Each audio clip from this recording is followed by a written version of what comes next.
Godzilla Minus One is directed by Takashi Yamazaki. It is the newest Godzilla movie, and the newest one brought to us from Toho Studios, the Japanese creators behind Godzilla. This movie takes place not long after the events of World War II. Japan is just now starting to piece itself back together. It mainly follows this young kamikaze pilot. He more so stumbles into this family. He meets this girl who has this little baby. The baby's not even hers. Kind of just stumbles into this family with the two of them, and eventually finds this job with this group of guys. So yeah, I feel like he's piecing his life together. I feel like Japan is starting to get back together. And then Godzilla emerges, and he's gonna destroy everything. I am admittedly not a die-hard Godzilla fan. I mean, I love Godzilla. I mean, who doesn't? But admittedly, I haven't grown up with Godzilla. In fact, this is only the second Toho Godzilla movie I've ever experienced. The other one was King Kong vs. Godzilla, which I watched actually quite often when I was a really little kid, around 7. I had that on TV all the time. Aside from that, I have mostly only seen Godzilla through the American versions that we've gotten. And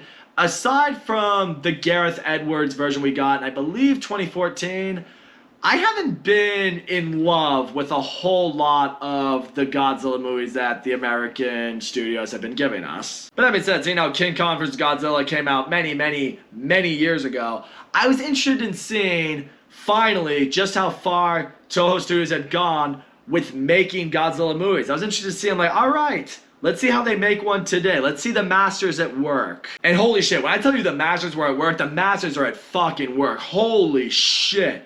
Godzilla Minus One is awesome. I feel like this is everything you could ever want in a Godzilla movie, but also just in a great movie itself. Getting into it right now, I think what's been the biggest flaw in so many American versions of the Godzilla movies that we've gotten is we don't give a fuck about the human characters. I'm not gonna say they haven't tried at all. In the Gareth Edwards Godzilla, they try to get you a little more attached to the human characters, but not as much as you'd like to be. And as a result of that, when Godzilla emerges and he's doing his thing and he's destructive and people are gonna die, you don't so much care about the main characters. You're like, I mean, if they get killed, fuck them. Godzilla Minus One does such a phenomenal job at getting you to care about the human characters. Because what I think benefits this movie so much is the setting of this movie. It is post-World War II. A lot of people are dealing with PTSD. Soldiers have either come home or they've come home not themselves. Families have been torn apart. People have died. I mean,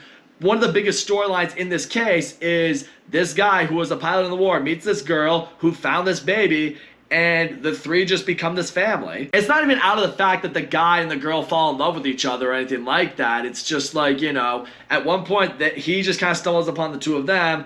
She stumbled on this little kid, and, the two of them are kind of like, well, this kid is without its parents. We can't just abandon it, but we gotta work together to do this, so there you have it. It really reminds you of the brutality of war. I mean, there are these newborn babies who have lost their parents from the ravages and the destruction that is caused from it. It reminded me a lot of that scene from 1917 when the soldier is hiding and he meets that French lady who has the baby, but the baby's not hers. Like, the aftermath of war, you really feel like brings out the very human side in all of us. Like, you see something and you feel inclined to do something just because you are alive. But even not just with the dynamic that goes on with this little family, I love the relationship that this character develops with his co-workers that he eventually meets up with. He knows he's got to get a job to move on to help take care of this family he now has, and I really love the dynamic that he has with these guys on this boat. They're kind of like people who go out and find the mines that are in the ocean. It's something like that. I could be entirely wrong, but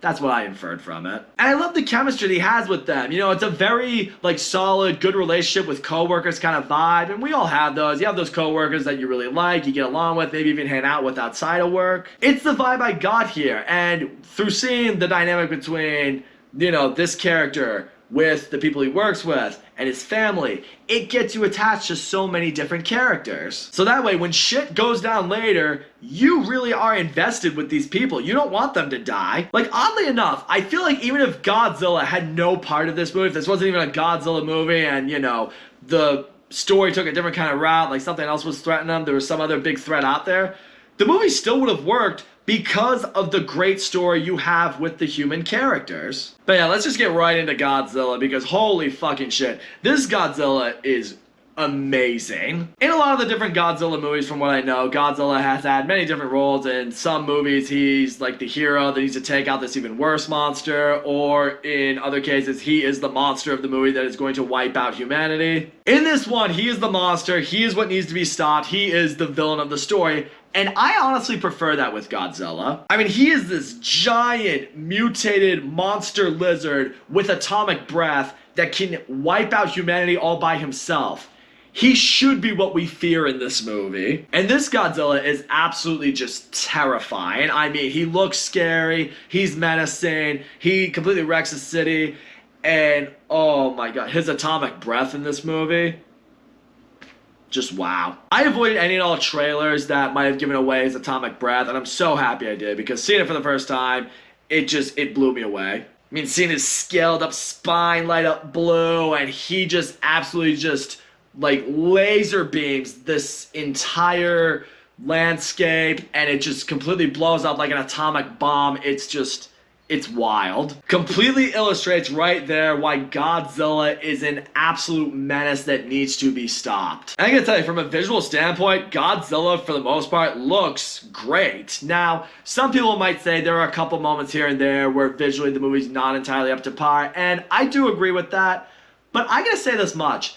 This movie is on a $15 million budget. Like, the fact that it's on a $15 million budget, and I only have a few gripes with the movie from a visual standpoint, I think that's actually really impressive. Just to put it in some perspective for you, Secret Invasion, that MCU show we got on Disney Plus, that cost nearly 15 times the budget as Godzilla. And visually, Secret Invasion can't hold a candle to Godzilla Minus One. Hell, you could honestly make that case with most of the movies we have gotten here in America that cost like 10 to 15 times the budget as Godzilla Minus One. It's either a detriment to where Hollywood is just pissing away money that they're not even using to its extent, or it's an absolute just great honor and accomplishment to what Toho has accomplished with Godzilla Minus One, or it's both. Point is, given the fact that a Godzilla movie was made that's as great as this one and looks as great as this one on the same budget as Sound of Freedom,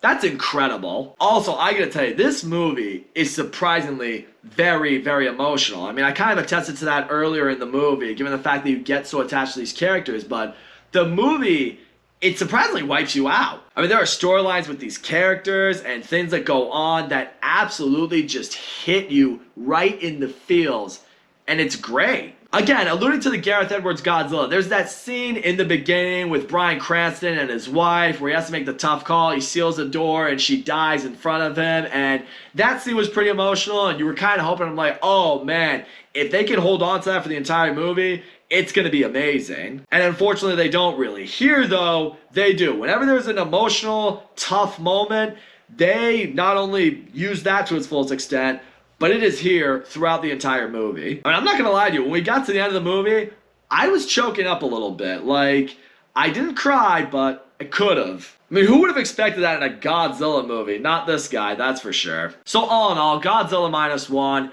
it was just awesome. The human characters in this movie were amazing. The character development among all of them was fantastic. I felt attached to so many of them throughout this movie. Godzilla is an absolute menace. He is a monster. You feel like he needs to be stopped. He looks great for the most part. His just everything, his destructive capabilities, especially that atomic breath, dude, just, I will geek out every time I think about that scene. It's surprisingly emotional. It touches on some great subject matter. It's also like this. It could have completely stood on its own as this story about this soldier who's coming to gripes with surviving war, the life he set up for himself with a family and with a job. Could have stood on its own as a really good movie in that.